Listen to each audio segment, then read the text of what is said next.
नमस्कार, मैं अजय सिंह खर्ब। स्वागत है आपका टेक्स्ट बुक सुपर कोचिंग पर। उम्मीद है आप सभी साथी खुश हैं, स्वस्थ हैं और बहुत अच्छे से आने वाले सीटेट की आपकी तैयारियां चल रही होंगी। Every day is a chance to get better, don't waste it. साथियों, जो कल दिन था वो तो चला गया है और आज का जो दिन है वो फिर से एक नई उम्मीद के साथ आप सबकी जिंदगी के अंदर कुछ बेहतरीन कर दिखाने को है। तो जो बीत गया सो बीत गया।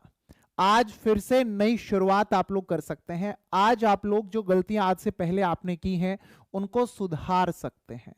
ऑलराइट, तो चलिए आज से हम लोग अपनी जो आज से पहले की गलतियां थी उनमें सुधार करने का प्रयास करेंगे और हर दिन वेस्ट नहीं करेंगे, कुछ ना कुछ प्रोडक्टिव करने के प्रयास करेंगे। और इस वक्त हमारे लिए सबसे प्रोडक्टिव क्या है? हमारे लिए सबसे प्रोडक्टिव यही होगा कि हर दिन अपनी तैयारी में हम लोग खुद को खपा दें और इस परीक्षा को पास करने के बाद में अपने सपनों को पूरा हम लोग करके अपनी जिम्मेदारियों को निभाने की शुरुआत करें। सभी को गुड मॉर्निंग, हाय, हेलो, नमस्ते करते हुए क्लास की शुरुआत करते हैं। और बेटा मैं आप लोगों को बता दूं कि टेक्स्ट बुक सुपर कोचिंग पर आप सभी के लिए लाइव क्लासेस जो है वो बैच में भी शुरू हो चुकी है। लाइव बैच सीटेट का सबसे बेहतरीन बैच पेपर 1-2 के लिए यहाँ पर आपके लिए चल रहा है।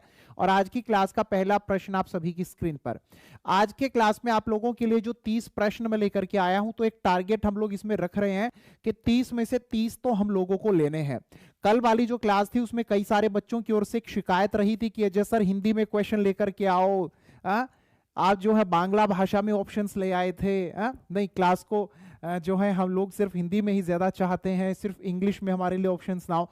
कई तरीके की बातें कल चल रही थी। जैसे कठिनाई आई थी तो सारे बच्चे एकदम मान लो डर से गए थे कि ये क्या हो गया आज हमारी क्लास में, जो इतनी मुश्किलात हमारे लिए हो गई हैं। तो आज आप लोगों के लिए जो प्रश्न है वो सिर्फ अंग्रेजी और हिंदी में रहेंगे। डोंट वरी, सभी को जवाब देना है बढ़िया तरीके से, ठीक है? आराम से पढ़ेंगे, समझेंगे और फिर जवाब देंगे। प्रश्न आप सभी की स्क्रीन पर। अगर आप सभी तैयार हैं कि yes sir we are ready, हम तैयार हैं, आज मेरी आवाज भी आप लोगों को एकदम बढ़िया से आ रही होगी, तो चलिए बेटा एक बार क्लास को लाइक कर देंगे सभी, ताकि मुझे पता चल सके कि हां सब तैयार हैं। चलिए बेटा, पहला प्रश्न आप सभी की स्क्रीन पर है। इसमें वो आपसे क्या बात करता है समझिएगा जरा इसे और फिर आप लोग जवाब दीजिएगा। वो कहता है विभिन्न पृष्ठभूमि के शिक्षार्थियों को संबोधित करने के लिए। आपकी क्लास में जितने भी बच्चे होंगे सभी बच्चे एक ही पृष्ठभूमि से नहीं होंगे, सभी बच्चे एक ही बैकग्राउंड से नहीं आए होंगे। क्लास में बहुत सारे बच्चे होते हैं, तो सभी बच्चे अलग अलग बैकग्राउंड से ही तो हमारी कक्षा में पहुंचते हैं। तो एक शिक्षक के तौर पर आप लोग क्या करेंगे, एक टीचर के तौर पर आप लोगों को क्या करना होगा? जब ऐसी स्थिति आप लोगों के सामने बनेगी तब आप लोगों को सभी बच्चों का ध्यान रखना होगा, सभी बच्चों का ख्याल रखना होगा और उनके अनुसार भी वहां पर व्यवस्था बनानी होंगी। विविध व्यवस्था से आप लोगों को उदाहरण अंकित करने होंगे। ऑप्शन नंबर डी हमारा इसका आंसर बिल्कुल सही होगा, क्योंकि इंडिविजुअल डिफरेंसेस का कॉन्सेप्ट वहां पर काम करता है। जब विभिन्न पृष्ठभूमि के शिक्षार्थी हैं तो अलग अलग तरह के एग्जाम्पल्स हम लोगों को सेट करने पड़ेंगे ताकि सब समझ सकें और सबको साथ में लेकर हम आगे बढ़ सकें। सीडीपी में 30 में से 30 क्या लेकर आए जा सकते हैं? हाँ, लेकर आए जा सकते हैं, अगर आप लोग लगातार क्लासेस में बने रहते हैं तो। जो आप लोगों को मैं नोट्स देता हूं, अगर आप उन नोट्स को पढ़ते हैं तो आज सुबह भी टेलीग्राम चैनल पर मैंने आप लोगों को नोट्स दिए हैं जो सोशल प्राइवेट स्पीच होती हैं उनके बारे में। वाइगोत्स्की ने कितने तरह की स्पीच दी हैं? 3 तरह की दी हैं। चलो 2 मैंने बता दी, तीसरी तो सोचो। नहीं सर, तीसरी भी आप बताओ। पहली कौन सी होती है? सोशल स्पीच, दूसरी प्राइवेट स्पीच, तीसरी साइलेंट जिसे हम इनर स्पीच भी कहते हैं। उनके नोट्स आज मॉर्निंग में ही मैंने आप लोगों के साथ टेलीग्राम चैनल पे शेयर किए थे। तो रोजाना आप लोगों को मेरी ओर से नोट्स मिलते हैं डेली एक टॉपिक के। ऑलराइट, चलिए तो प्रश्न अगला हमसे यह कहता है समस्या समाधान की क्षमताओं को डैश से अधिक सुगम बनाया जा सकता है। समस्या समाधान, बच्चा जो होता है उसके सामने समस्या आ गई है, क्या वो खुद से अपने आप से समस्याओं का समाधान लेकर के आ सकता है? हाँ, लेकर आ सकता है, अगर आप एक शिक्षक के तौर पर उसका साथ देंगे तो। और शिक्षक के तौर पर आप लोगों को साथ किस तरीके से देना होगा? क्या आप वहां पर भय उत्पन्न कर दोगे? सबको डरा करके रखोगे, जैसे पहले टीचर बच्चों को डरा करके रखते थे? अभ्यास और प्रयोग पर ध्यान केंद्रित आप लोग करवाओगे, प्रैक्टिस करवाओगे, ड्रिल प्रोजेक्ट आप करने के लिए बच्चों को दोगे, या फिर समस्याओं को हल करने की निश्चित प्रक्रिया को प्रोत्साहित करोगे कि भाई यही समस्या है, इस प्रकार के लिए ऐसे हम लोगों को इसके समाधान निकालने होते हैं, दैट्स इट। कुछ अलग आप मत सोचिए बेटा, अलग भी बच्चे को सोचना चाहिए। राइट आंसर इसका हमारा क्या बनेगा? ऑप्शन नंबर डी कैसे बन जाएगा? तुम्हारी पिटाई ना कर दूं मैं वहीं पर आकर के, ऐसे ही करते थे ना टीचर डराने के लिए पहले, लेकिन भय उत्पन्न नहीं करवाना है। निश्चित प्रक्रिया को, फिक्स्ड नहीं बेटा, एक ही फिक्स्ड प्रोसेस को, वो तो कन्वर्जेंट की ओर बच्चों को लेके जा रहा है। कहां दिमाग है? सोचो फिर से, बी और डी दोनों गलत हैं। अब तो मैंने हिंट दे दिया, डी वालों, डी डी डी गलत है, डी। तो राइट आंसर क्या बनेगा? ऑप्शन नंबर ए हमारा सही बनेगा बेटा, एनकरेजिंग यूज ऑफ एनालॉजीज। आगे बढ़ेंगे, प्रश्न नंबर 3 को बड़े गौर से आप लोग देखिए। जल्दबाजी में आप लोग गलत जवाब दे रहे हैं, आते हुए भी नोट वाले पॉइंट पे आ जाओ। नहीं को ध्यान से देख लेना, कहीं आप लोग नहीं को ना देखो और फिर गलती कर बैठो और फिर कहो ओहो सर जी इसमें तो नोट दिया था। हर बार कितने सारे बच्चे इस नोट की वजह से फेल हो जाते हैं। जो बच्चे 1 2 3 4 5 नंबर तक फेल होते हैं ना, वो बच्चे इस नोट की वजह से फेल होते हैं। वो नोट वाले क्वेश्चंस को ध्यान से पढ़ते नहीं है। अधिगम की कठिनाइयों का सामना कर रहे छात्रों की आवश्यकताओं को पूरा करने के लिए बिल्कुल पूरा करना पड़ेगा। अब क्लास के अंदर जो बच्चे होंगे उनको सीखने में तो दिक्कत आती है, हमारी क्लास में यहाँ भी कई सारे बच्चे हैं जिनको सीखने में दिक्कत होती है। तो हम क्या करेंगे? शैक्षिक योजनाओं का व्यक्तिगतकरण करना, शिक्षण और मूल्यांकन के लिए कठोर संरचनाओं का अभ्यास करवाना। वाह जी वाह, एक तो उन बच्चों को दिक्कत आ रही है और ऊपर से आप उन बच्चों को जो कठोर चीजें होंगी, जो मुश्किल चीजें होंगी, उनके ही अभ्यास करवाओगे ज्यादा से ज्यादा। हिमांशु काद्यान, इन्हीं के अभ्यास करवाना ताकि वो बच्चा डर जाए, घबरा जाए और वहां से भाग जाए, है ना? सुरेंद्र सिंह। राइट आंसर इसका क्या होगा बेटा? ऑप्शन नंबर बी होगा। नोट हमें बताना था, नहीं बताना था। शाबाश रितु राय, सिंधु, शशि, राजेश, पूजा, वेरी गुड बेटा। अगला प्रश्न हमारे स्क्रीन पर आता है, प्रश्न नंबर 4, जिसे हम लोग देखते हैं तो वो हमसे ये कहता है कि dash is the primary identifying feature of the creativity. अब ये क्रिएटिविटी आप लोग सबसे पहले समझो होता क्या है। क्रिएटिविटी होता है टू डू समथिंग न्यू, जहां पर हम लोग कुछ न्यू, कुछ नया करते हैं, जहां पर कुछ नया करने से संबंधित बातें होती हैं, वो क्रिएटिविटी होती है। और जब हम लोगों को कुछ नया करना होगा तो उसमें आउट ऑफ द बॉक्स जाना होता है। बताइए इसका राइट आंसर हम क्या देंगे? आउट ऑफ द बॉक्स बोल करके तो मैंने आपको हिंट भी दे दिया है। जो गलत जवाब देगा उसे पुलिस पकड़ के लेके जाएगी। देखो आप लोगों को पुलिस वाला सायरन भी सुनाई दिया होगा। राइट आंसर क्या होगा? Divergent thinking, out of the box भी हम इसे कहते हैं। जैसे कि एक प्रॉब्लम है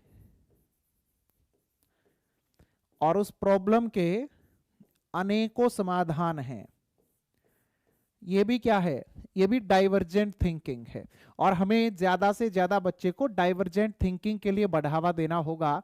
तो हम बच्चे को किस तरह की बातें कहेंगे कि बताओ बच्चों इस समस्या को हम कितने अलग अलग तरीकों से समाधित कर सकते हैं, है ना? इस प्रॉब्लम के कितने सारे अलग अलग समाधान हो सकते हैं, है ना? इस तरह से ही तो हम लोग बताएंगे। चलिए आगे बढ़ते हैं, प्रश्न नंबर 5 पर हम लोग आते हैं। प्रश्न नंबर 5 हमको ये कहता है कि निम्नलिखित में से कौन शिक्षण अधिगम का सबसे प्रभावी तरीका है? शिक्षण अधिगम का बेटा सबसे प्रभावी तरीका। यूनिक जीके एकेडमी कह रहे हैं हमको नहीं सुनाई दे रहा है सर पुलिस का सायरन। हो सकता है आप सही जवाब दे रहे हो। हा?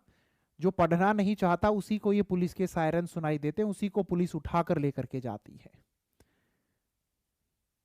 चलिए जवाब दो, तुम पढ़ने वाले हो, बताओ बेटा शिक्षण अधिगम का सबसे प्रभावी तरीका होता है। आप टीचर बन चुके हैं और बच्चों को टीचिंग लर्निंग प्रोसेस के माध्यम से आप जब कुछ सिखाते हैं तो याद रखना, टीचर और स्टूडेंट जहां पर डिस्कशन हो रहे होते हैं, जहां पर बच्चों को खोज के मौके मिल रहे होते हैं, बच्चों की इन्वॉल्वमेंट ज्यादा होती है, बच्चे खुद करके ज्यादा सीख रहे होते हैं। ऑलराइट, तो राइट आंसर हमारा क्या बनेगा? ऑप्शन नंबर डी, जो कि बिल्कुल सही रहता है। ऑलराइट, चलिए अगला पॉइंट हमारा प्रश्न स्क्रीन पर आएगा, उससे पहले एक काम होमवर्क मैं आप लोगों को देकर के गया था। और होमवर्क मैंने आपको क्या दिया था कि सभी पता करके आएंगे हमारी स्टेट और यूनियन टेरिटरी कितनी होती हैं। पता करके आए हो? कल वाली क्लास में बच्चों ने इसका गलत जवाब दिया था, हमारे कितने राज्य और केंद्र शासित प्रदेश हैं। आज पता करके आए हो? चलो बताना एक बार, हमारे कितने राज्य हैं और कितने केंद्र शासित प्रदेश हैं? बताएंगे आप लोग कि सर इतने हैं? सभी बताओ, जल्दी से कमेंट करो बेटा।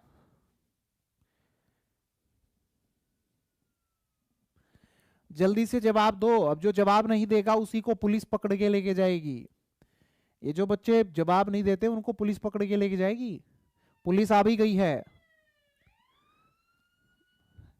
पुलिस आ गई है, जल्दी जवाब दो, फिर पकड़ लिए जाओगे, फिर ये कहोगे सर आपने बचाया नहीं हमें। हाँ, अब दिए सही जवाब सभी, भाग गई पुलिस, अभी पकड़ लेते तुम सभी को। चलिए राइट आंसर अगले प्रश्न का बेटा जो हमारा बनेगा, उसमें हम लोगों को कहा गया एक शिक्षिका को किसी दिए गए कार्य पर छात्रों द्वारा की गई विभिन्न त्रुटियों का विश्लेषण करना चाहिए। बच्चे जो होते हैं वो त्रुटि करते हैं, गलती करते हैं, हाँ जी करते हैं। जो त्रुटि करना होता है ना, जो गलती करना होता है, वो ये दर्शाता है कि बच्चे सीखने को तत्पर हैं। अनु मौर्य कह रही है आओ आओ लेके जाओ, जब पकड़ के लेके जाएगी ना फिर वहां पर होगी थाने में कुटाई कि पढ़ती नहीं है, लठ मार। जब प्रक्रिया वहां पर अपनाई जाएगी तब पता चलेगा, फिर बोलना पकड़वा दिया जय सर ने, पढ़ते नहीं थे। वह उन छात्रों को अलग कर सकते हैं जिन्होंने दूसरों की तुलना में अधिक गलतियां की हैं। सीखना पूरी तरह से त्रुटियों के सुधार पर आधारित है, वह अपने अनुसार सजा के स्तर पर। बेटा राइट आंसर होगा हमारा ऑप्शन नंबर डी, त्रुटियों की समझ शिक्षण अधिगम प्रक्रिया में सार्थक है। यह प्रश्न हर बार आपके पेपर में आपसे पूछा जाता है। आप कितने भी प्रीवियस पेपर उठा के देख लो सीटेट के, जो गलतियों वाला बेटा त्रुटियों वाला प्रश्न होता है वो हर बार आपको देता है, और आपको हमेशा यही जवाब देना होगा कि त्रुटियां जो है वो टीचिंग लर्निंग प्रोसेस का हिस्सा होती हैं, वो बच्चों की इनसाइट को बढ़ाती हैं, और जब बच्चा गलतियां करता है तो इट मींस कि वो प्रयास कर रहा है। एक बार क्या हुआ कि हमारी क्लास में जैसे एक बच्चा है राजेश, राजेश ने कहा कि मैं कभी कोई गलती कर ही नहीं सकता। सब हैरान हुए, क्यों, ऐसा क्या हो गया, इतना जबरदस्त कॉन्फिडेंस इसके अंदर, मैं कभी कोई गलती नहीं कर सकता। सबने पूछा और ये हमें भी बताओ, उसने कहा मैं कभी कुछ करूंगा ही नहीं, करूंगा नहीं तो गलती कहां से होगी। तो बेटा ये जो ऐसे लोग होते हैं ना जो कहते हैं हमसे कभी गलती नहीं हो सकती है, ये वही लोग होते हैं ज्यादातर जो लोग कुछ करते नहीं है। अरे करने वाले से ही गलतियां होती हैं। डूबता वही है जो तैरने के प्रयास करता है, जो पानी में घुसेगा नहीं वो डरेगा, हा? और डरेगा तो पानी में नहीं जाएगा, पानी में नहीं जाएगा तैरेगा नहीं, तैरेगा नहीं डूबेगा नहीं, हा? अरे डूबते भी तैरने वाले ही हैं। तो गलतियां बेटा हिस्सा होती हैं। अधिगम के लिए प्रेरणा को बनाए रखा जा सकता है, हा? बिल्कुल। आपके पेपर में अगर आपसे ये पूछ लिया जावे कि मोटिवेशन को सुपर हाईवे किसने कहा है, तब आप क्या जवाब देंगे? मोटिवेशन को सुपर हाईवे किसने कहा है? क्या लर्निंग में मोटिवेशन होना चाहिए? हाँ, लर्निंग में मोटिवेशन होना चाहिए। मोटिवेशन में हम लोग पाते हैं कि सुपर हाईवे की तरह काम होते हैं। तो राइट आंसर हमारा क्या होगा? अच्छा, रोट मेमोराइजेशन को बढ़ावा देना है, नहीं। आंसर हमारा बनेगा option number D, focusing on mastery oriented goals. और मोटिवेशन को सुपर हाईवे जिसने कहा, बेटा उसका नाम स्कीनर होता है। स्कीनर कहते हैं जब आप बच्चों को सिखाते हैं और सिखाने के दौरान अगर आपने बच्चों को मोटिवेट करके रखा है तो वो आपके लिए एक सुपर हाईवे की तरह काम करता है। जैसे हाईवे पर जाने के बाद आपकी कार मोटर बाइक की गति क्या होती है? नीरज, मीना, पूजा, सोनम कितनी स्पीड पर गाड़ी चलाती हो, उड़ा देती हैं ये गाड़ी को, 150 से नीचे नहीं चलाती कोई भी। तो वहां पर इतनी स्पीड कैसे आ जाती है? क्योंकि उसके लिए वो माहौल मिलता है ना। तो स्किनर कहते हैं जब आप बच्चों को मोटिवेट करके रखेंगे सिखाने के दौरान तो वो तेजी से सीखते हैं, इंटरेस्ट लेकर के सीखते हैं। अगला प्रश्न हमारी स्क्रीन पर आता है। सना, इसकी पिटाई कर दो ना एक बार पकड़ के, अगर कहीं पे ये मिल जाए तो। हाँ, ये कौन जो लड़के हैं बदतमीजी करते हैं क्लास में आकर के लड़कियों के साथ में? किसी दिन लड़कियों के हत्थे तुम चढ़ गए, तुम्हारी ऐसी कुटाई करेंगी, फिर शर्म से मुंह छुपाते अपनी फिरना। शर्म नहीं आती है? क्लास में पढ़ने आते हैं या लड़कियों को तंग करने आते हैं? हाँ? अरे मजाक करो, मस्ती करो, ये सब चलता है। लेकिन जब आप बेटा इस तरीके से लड़कियों के साथ में परेशानी क्रिएट करने लगते हैं, आपस में मजाक मस्ती क्लास का हिस्सा होती है। ये गलत हरकत मत करो कि लड़कियां आप लोगों को धमकाने पर आ जाए, गलत बात है। शेम, शर्म डैश है, शर्म डैश है। बच्चों को अधिगम के लिए प्रेरित करने के लिए बहुत प्रभावी है। शेम जो होती है, याद रखना, वो नेगेटिव इंपैक्ट लेकर के आती है बेटा, उसका कोई पॉजिटिव इंपैक्ट नहीं होता है। और हम लोगों को, बच्चों को शर्म से, है ना, प्रभावित नहीं करना चाहिए। हमारे प्रयास हम रिवॉर्ड के तरीके से बच्चों को प्रभावित करें, पनिशमेंट के तरीके से नहीं।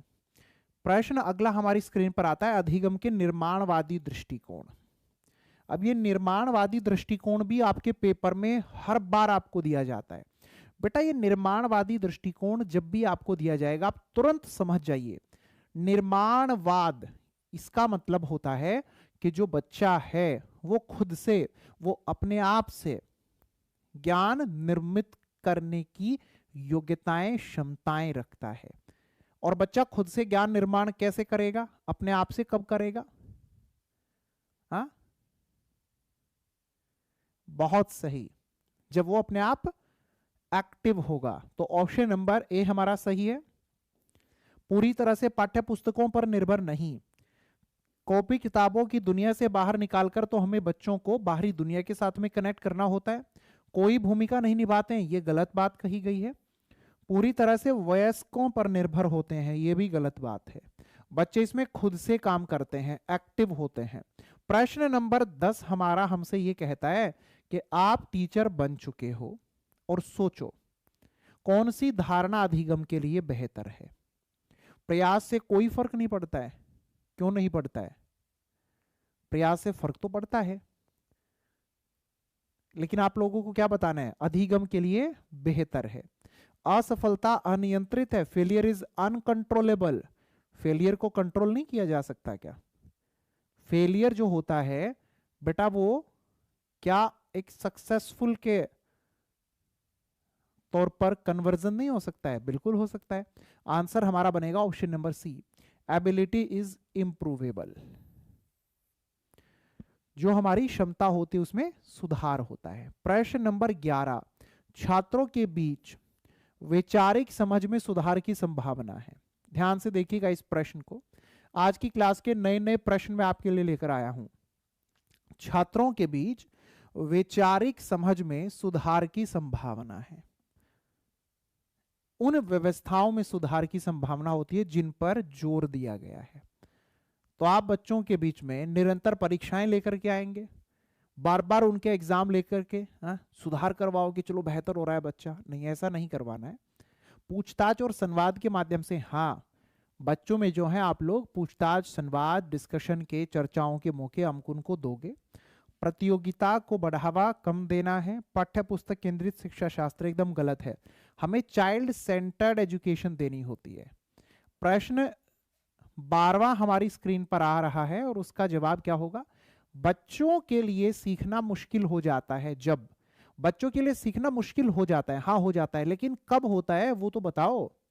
सीखना सामाजिक रूप से प्रासंगिक हो, बड़ी ये तो सही बात है। जो हमारी लर्निंग होती है उसका सोशल कॉन्टेक्स्ट, इस पर तो बात हम लोगों को बंडूरा साहब ने बताई है। सामग्री को कई तरीकों से दर्शाया जाता है, ये तो कोई भी गलत बात नहीं है। राइट आंसर क्या होगा? जानकारी को असंबंधित खंड में प्रस्तुत किया गया है। जब कोई भी टॉपिक, कोई भी कॉन्सेप्ट होता है ना, वो जब बच्चे को आप लोग दे रहे हैं और उसमें जो भी सूचनाएं हैं वो आपस में कनेक्टेड नहीं, अलग अलग टुकड़ों में बिखरी हुई हैं, तो वहां पर बच्चे को दिक्कत आती है। आपको हमेशा याद रखना है कि जो भी टॉपिक, इंफॉर्मेशन कुछ भी हम बच्चे को देते हैं वो इंटीग्रेटेड होनी चाहिए, एकीकृत, सभी चीजें आपस में कनेक्टेड हो, एक दूसरे से संबंधित हो। प्रश्न नंबर 13 को आप देखोगे, सीखने की सबसे अच्छी स्थिति होती है नो अराउजल नो फियर, ये तो होगा ही नहीं। हाई अराउजल हाई फियर, जहां पर हाई फियर है वो नहीं होगा। हाई फियर है ऑप्शन डी में भी, ये भी नहीं होगा। बचा कौन सा, जहां भी फियर है वो नहीं होगा। बच्चे के अंदर ऑप्शन बी में उत्तेजना ही नहीं है, काम को करने को लेकर डर ही नहीं है, ये वही लोग हैं ना हमें कुछ करना है ना हमें कोई डर होगा। ये बेस्ट स्टेट ऑफ लर्निंग कहां से हुई? बेस्ट स्टेट ऑप्शन के हिसाब से होगी moderate arousal and no fear, कोई भय नहीं है और उत्तेजना है काम को करने को लेकर के। ये प्रश्न आपको कहां से दिया गया है पता है? मोटिवेशन साइकिल आप लोगों ने अगर पढ़ी हुई है तो आप इसका सही जवाब दे पाओगे। मोटिवेशन एंड लर्निंग आपके सिलेबस का हिस्सा है, पता होगा ना। चलिए, तो इसी बात पर क्लास को लाइक कर दें, ये लाइक वाले बटन को फोड़ दो ना एक बार, ये ज्यादा डाउन है, इसको ऊपर कर दो।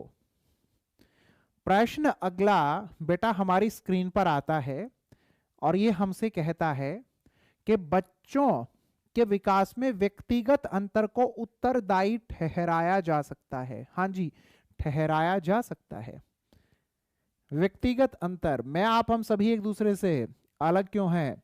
जमाल, अनुपम, यूनिक, जीके, मधु, गुड़िया, आप सभी एक दूसरे से काहे को अलग हो? क्या कारण मानते हो? मोहम्मद शाहिद, मनोज मौर्य, रूपा, जश्न, कुंदन, काव्या, बताओ बेटा जरा सभी कि सर ये कारण होता है, ये वजह होती है जिससे हम सभी एक दूसरे से अलग पाते हैं।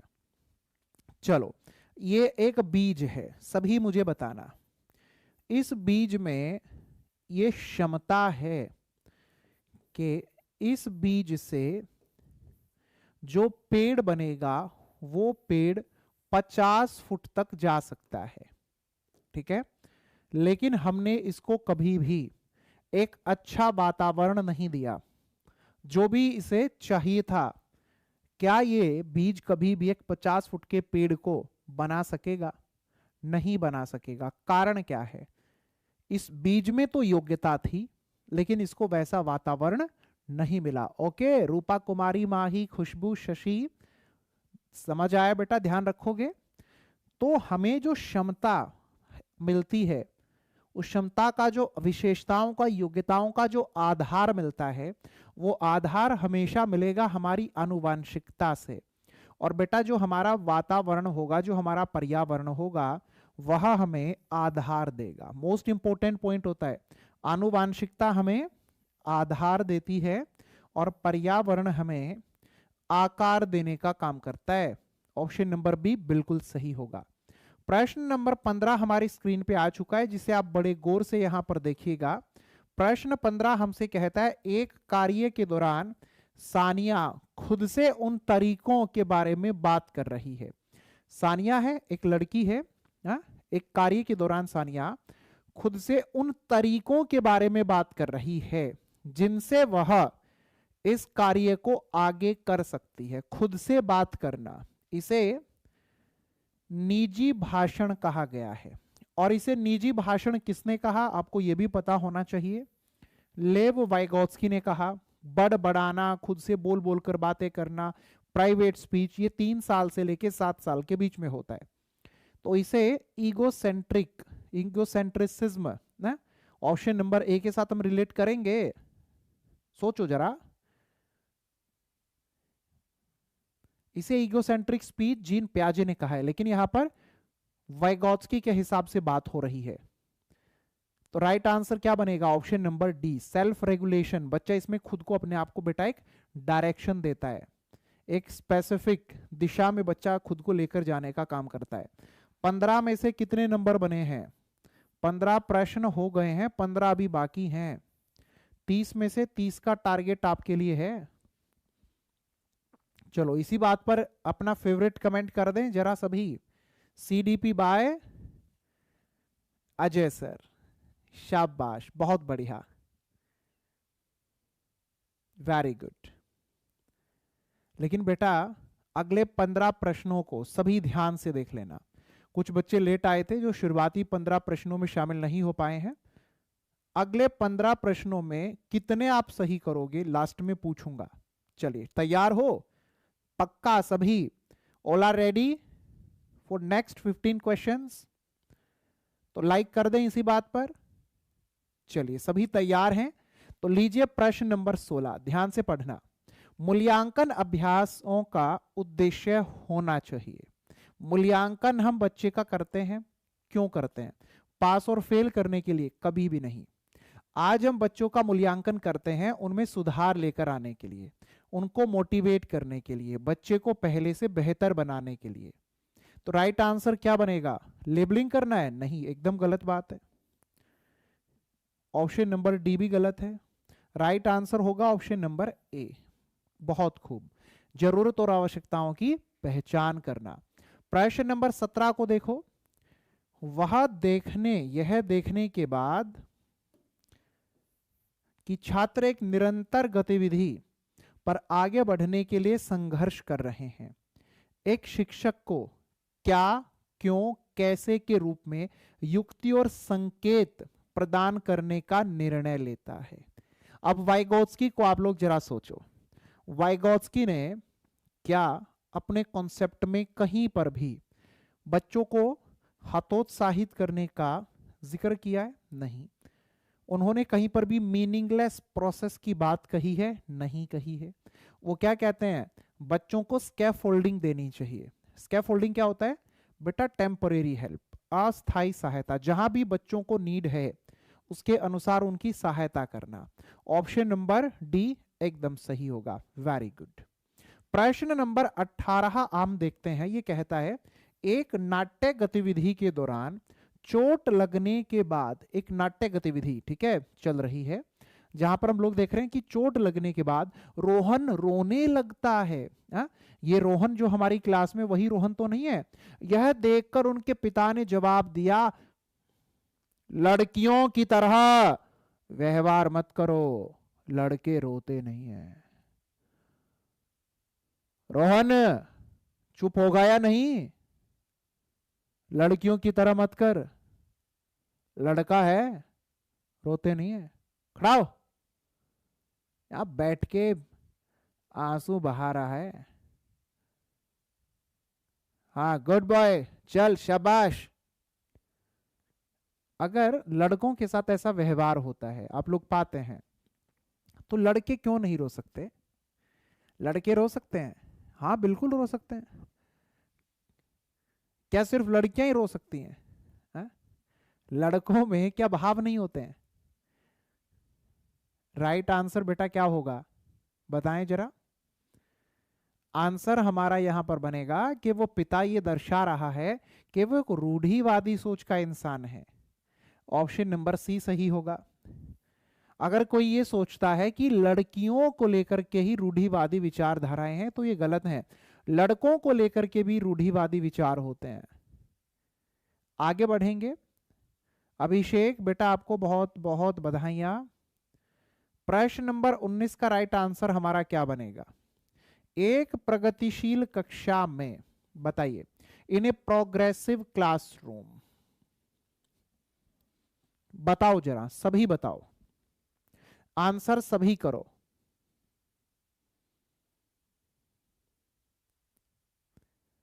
सभी बताएं। सर लड़कों में इमोशन नहीं होता है इसलिए नहीं रो सकते। अरे ये कैसे आप कह रहे हैं लड़कों में इमोशन नहीं होते हैं? लड़कों में इमोशन होते हैं।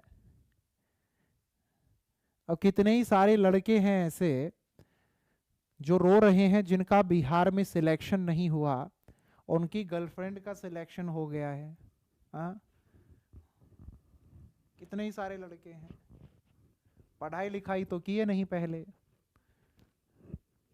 अब लड़की का सिलेक्शन हो गया है, उसका ध्यान अपनी नौकरी पर है, अपना भविष्य बेहतर बनाने पर है। लड़के के पास वही किताब और वही मोबाइल रह गया है। अब रोता है वो छुप छुप करके, हाँ, उन किताबों के मोबाइल के सामने बैठ कर के रोता है, काश इस मोबाइल पर बतियाने की जगह इन किताबों से मैंने पढ़ाई की होती। राइट आंसर क्या होगा? प्रगतिशील कक्षा जो होती है वो बेटा हमेशा नॉलेज कंस्ट्रक्शन की बातें कहती है, वो बच्चों को सिखाने, एक्टिव एक्सपेरिमेंटेशन की बातें कहती है। तो आंसर क्या बनेगा? ऑप्शन नंबर ए एकदम सही होगा। चलिए आगे बढ़ते हैं, इसके बाद हम लोग बात करते हैं प्रश्न नंबर 20 की। ये तो किसी का भी गलत नहीं होना चाहिए। गब्बर कह रहे हैं सर जी मेरा नाम नहीं ले रहे हो, मैं रो रहा हूं। गब्बर तेरा नाम ले लिया है, अब जल्दी से आ जा, हाँ पढ़ाई कर ले, आ जाओ जल्दी से। ये नाम के पीछे इतने ज्यादा टेंशन मत लिया करो। तरन्नुम परवीन ने तो लॉक कर दिया option number A. Lawrence Kohlberg आपको क्या कहते हैं? एक कार्य करना और कुछ करना क्योंकि अन्य इसे स्वीकृति दी है। आंसर बनेगा ऑप्शन नंबर डी। जहां पर दूसरों की स्वीकृति से बच्चा प्रभावित होता है, समाज की स्वीकृति बच्चे के लिए महत्व रखती है। आंसर बनता है ऑप्शन नंबर डी, जो लेवल नंबर 2 होता है। प्रश्न नंबर 21 को बेटा आप लोग देखिए ध्यान से। बच्चों के समाजीकरण के संदर्भ में बताइए कौन सा सही है, कौन सा सही है। प्रश्न 20 के बाद आपसे एक बात पूछते हैं। समाजीकरण प्राथमिक और गौण दो तरीके से होता है, दोनों के बारे में जानते हो ना। तो जहां पर परिवार होगा वो प्राथमिक समाजीकरण होता है, और जहां पर विद्यालय होगा, सहकर्मी साथी होंगे, मीडिया होगा, वो हमारा गौण समाजीकरण होगा। Very good. तो आंसर इसका हमारा क्या बनना चाहिए? आंसर बेटा इसका बनेगा ऑप्शन नंबर सी। आप लोगों को पता ही होगा सुबह 11 बजे के अलावा मैंने आपको रात 9 बजे भी पढ़ाना शुरू कर दिया है, और दोनों क्लासेस में आपकी लाइव ले रहा हूं। अब की बार सीटेट निकालना है, 150 नंबर की ये परीक्षा बहुत ज्यादा मुश्किल नहीं होती है, आसानी से पास की जा सकती है। अब की बार निकालनी है ये परीक्षा, इसलिए 2 टाइम आपको पढ़ा रहा हूं, ठीक है? दोनों टाइम सभी लाइव आ जाना। रात 9 बजे में तो मैं प्रीवियस ईयर के पेपर करवा रहा हूं आप लोगों को, ठीक है? चलिए अब हम इससे आगे बढ़ते हैं। क्लास को लाइक तो कर दो, लाइक वाले तो आज सो गए हैं, एक लाइक तो बनता है। चलिए प्रश्न नंबर 22 ये हमसे कहता है बहुविध बुद्धि, यानी कि बुद्धि जो होती है हमारी बहुत सारी होती हैं। बेटा बुद्धि बहुत सारी होती हैं। 1983 में इस सिद्धांत को देने वाले व्यक्ति का नाम क्या है? होवर्ड गार्डनर है, बिल्कुल सही। राइट आंसर क्या बनेगा? ऑप्शन ए बनेगा, शाबाश। बुद्धि के कई रूप हैं। प्रश्न नंबर 23वां हमसे कहता है जीन पियाजे के संज्ञानात्मक विकास के सिद्धांत में पूर्व संक्रियात्मक चरण। अब ये पूर्व संक्रियात्मक जो होता है हमारा प्री ऑपरेशनल जो स्टेज है, ये होता है स्टेज नंबर 2, 2 वर्ष से लेके 7 वर्ष का समय। बताएं इसका आंसर हम क्या देंगे? हाइपोथेटिको डिडक्टिव नहीं बेटा, हाइपोथेटिको डिडक्टिव तो हम लोगों को स्टेज नंबर 4 में देखने को मिलता है। एब्स्ट्रैक्ट थिंकिंग भी स्टेज नंबर 4 में आती है, और राइट आंसर स्टेज नंबर 2 का हमें देना है। तो बेटा ऑप्शन नंबर बी भी नहीं होगा, क्योंकि ये तो स्टेज नंबर 3 में आता है। सेंट्रेशन इन थॉट, एक वक्त में एक ही चीज पर बच्चा फोकस कर सकता है। ये ऑप्शन नंबर डी हमारा एकदम सही होगा। प्रश्न नंबर 24 को आप लोग देखो, ये क्या कहता है, कौन सा कथन विकास के संदर्भ में सही है? विकास केवल बचपन की अवधि के दौरान होता है? नहीं, एकदम गलत बात है। विकास तो हमारा जीवन पर्यंत चलता है ना, कभी भी रुकता नहीं है, हमेशा हमारा विकास चलता है, बिना रुके हुए चलता है। विकास बहुआयामी होता है, बिल्कुल सही बात है। विकास हमारा कई सारे क्षेत्रों में होता है, वो physical, mental, social, moral, emotional, हर क्षेत्र में होता है। तो ऑप्शन नंबर बी बिल्कुल सही है। प्रश्न नंबर 25 को आप जरा देखिए, ये तो कोई भी गलत जवाब नहीं देगा। लेव वाइगोत्स्की का नाम देखते ही आप सीधे ऑप्शन पर टपक सकते थे। कुछ भी समझ में ना आए तो उनकी थ्योरी का नाम याद कर लो, सामाजिक सांस्कृतिक सिद्धांत। उन्होंने समाज, संस्कृति, भाषा, इन पर ही तो फोकस किया है। तो आंसर क्या बनेगा? ऑप्शन नंबर सी बनेगा, सांस्कृतिक उपकरण। Very good. प्रश्न नंबर 26 देखो जल्दी से। जीन पियाजे के डैश संदर्भ में संज्ञानात्मक संरचनाओं की व्याख्या करता है। इसमें से किसकी बात की है उन्होंने? स्टिमुलस रिस्पॉन्स की बात नहीं, जेडपीडी की भी बात नहीं, मनोवैज्ञानिक उपकरण की भी नहीं, उन्होंने तो बेटा स्कीम्स की बात कही है, मेंटल स्ट्रक्चर की। याद है ना सभी को? चलिए प्रश्न नंबर 27 को जरा आप लोग देखो, ये क्या कहता है, एक समावेशी कक्षा में जोर दिया जाना चाहिए। समावेशी कक्षा जो सबको साथ लेकर चलती है, किसी के साथ कोई भेदभाव नहीं होता है। सामान्य और विशेष बालक एक कक्षा में एक छत के नीचे बैठकर पढ़ाई करते हैं। आंसर बनेगा बेटा ऑप्शन नंबर बी बिल्कुल सही। प्रश्न नंबर 28 को देखो जरा।